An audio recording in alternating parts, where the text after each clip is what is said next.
Hi అండి, welcome to Shannu's vlogs. Weekend కదా, ఒక మంచి నాన్ వెజ్ రెసిపీతో వచ్చామండి మీ ముందుకి. అదే కీమా బాల్స్ అండి, కైమా ఉండలు అనమాట.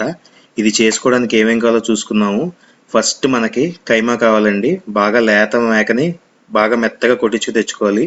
తర్వాత ఉప్పు, కారం, పసుపు, ఈ మూడు మెయిన్ అండి. వీటి తర్వాత మెయిన్ ఇంగ్రీడియంట్ ఎండు కొబ్బరి అండి. పచ్చి కొబ్బరి అస్సలు బాగోదు, ఎండు కొబ్బరే కావాలి. లేదంటే బయట షాప్లో తెచ్చుకోండి. ఉల్లిపాయలు మెత్తగా తదుక్కుని పెట్టుకోండి. పచ్చిమిరపకాయలు, కోడిగుడ్డు, అల్లం వెల్లుల్లి పేస్ట్, ఆయిల్ అండి. వీటి తర్వాత మెయిన్ ఇంగ్రీడియంట్స్ అండి. మసాలా పొడికి ఎండుమిరపకాయలు, దాల్చిన చెక్క, లవంగాలు, యాలుక్కాయ, ధనియాలు, గసగసాలండి. ఇవన్నీ తీసి పక్కన పెట్టుకోవాలన్నమాట. ఇప్పుడు పొయ్యి మీద ప్యాన్ పెట్టేసుకోండి. ప్యాన్లోకి లాస్ట్లో చెప్పిన మసాలా దినుసులన్నీ వేసేసుకోండి. ఆల్రెడీ మేము ఎండుమిరపకాయలు కొంచెం డ్రై రోస్ట్ అయ్యి ఉంచుకుంటాము, వాటిని మళ్ళీ వేసుకున్నాం అనమాట. వీటిని బాగా డ్రై రోస్ట్ చేసి పక్క తీసేసుకోండి. తర్వాత ఎండు కొబ్బరి అండి. ఇక్కడ ఎక్కడ మనం నూనె వాడట్లేదు, మొత్తం అంతా డ్రై రోస్టే ఫస్ట్లో అంతా. సో ఈ ఎండు కొబ్బరిని కూడా బాగా వేయించుకున్న తర్వాత ఉల్లిపాయలు, పచ్చిమిరపకాయలకి వేసేసి బాగా కలుపుకోండి. ఇక్కడ మనం ఆయిల్ వేయట్లేదు కాబట్టి ఉల్లిపాయ మగ్గడానికి చాలా టైం పట్టుద్ది. సో నిదానంగా అడుగంటకుండా ఉల్లిపాయ మాడిపోకుండా ఉండేలాగా ఫ్లేమ్ పెట్టుకుని చేసుకోండి. ఇండక్షన్ స్టవ్ మీద అయితే మీడియం వాటేజ్ పెట్టుకుని వేపుకోండి అన్నమాట. ఇప్పుడు ఇది వేయించుకున్నాం కదా, ఈ టైంలో మనం అల్లం వెల్లుల్లి పేస్ట్ వేసుకుంటాం అనమాట. 2 టేబుల్ స్పూన్ అల్లం వెల్లుల్లి పేస్ట్ వేసుకున్నాం మేము ఇక్కడ.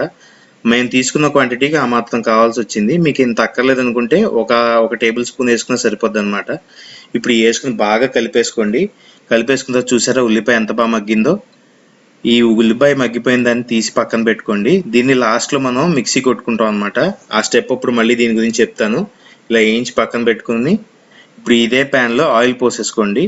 మీకు ఇంత ఆయిల్ అక్కర్లేదు అనుకుంటే కొంచెం ఆయిల్ వేసుకోండి. మీకు ఇంత ఆయిల్ అక్కర్లేదు అనుకుంటే మేము తీసుకున్న మటన్ కీమా మొత్తాన్ని ఇందులో వేసేసుకుంటున్నాం అనమాట. ఈ కైమా లేతది అండి బాగా. మనం షాప్కి వెళ్ళినప్పుడు అడిగితే లేత కైమా ఇమ్మంటే బాగా లేతగా ఉంది కొట్టిస్తాడనమాట. దీన్ని ఆయిల్లో బాగా మిక్స్ అయ్యేలాగా కలుపుకోండి. ఆయిల్లో బాగా మిక్స్ అయిపోయిన తర్వాత ఇందులో చిటికెడు పసుపు వేసుకోండి. తర్వాత మాకు ఇక్కడ ఒక 2 టేబుల్ స్పూన్లు ఉప్పు పట్టిందండి. మీ దగ్గర కల్లుప్పు ఉంటే 1 టేబుల్ స్పూన్ వేసుకోండి, లాస్ట్లో మళ్ళీ చూసుకోవచ్చు. ఇలా ఈ ఉప్పు పసుపుని బాగా దీనికి పట్టేలాగా కలిపేసుకోండి. ఇక్కడ ఎక్కడ కారం వేయట్లేదు మనం. ఇప్పుడు కారం వేసి మూత పెట్టేయండి, మగ్గనిద్దాము.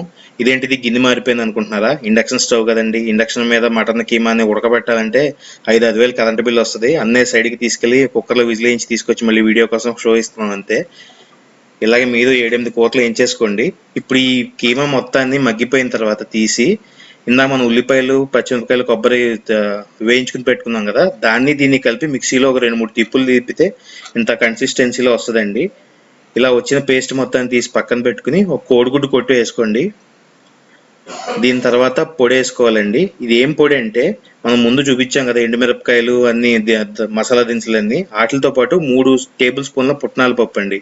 మా క్వాంటిటీకి 3 టేబుల్ స్పూన్స్ అయితే పట్టినాయి.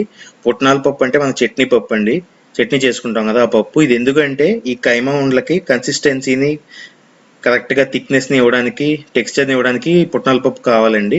ఇలా కలుపుకున్న పేస్ట్ మొత్తంలో ఇలా నీట్గా ఉండలు చుట్టేసుకోండి. ఈ కైమా ఉండలు చాలా పెద్ద తలనొప్పి ప్రాసెస్ అండి. నేను చెప్పిన స్టెప్స్ కరెక్ట్గా ఫాలో అయితే మీకు ప్రాపర్గా వస్తాయి. పుట్నాల పప్పు కన్ఫామ్గా మిస్ అవ్వకుండా వేసుకోండి. ఇలా నూనె పొయ్యి మీద పెట్టేసుకుని ఓ మాది వేడెక్కిన తర్వాత ఈ ఉండలు ఇందులో వేసుకుని వేయించేసుకోవడమే.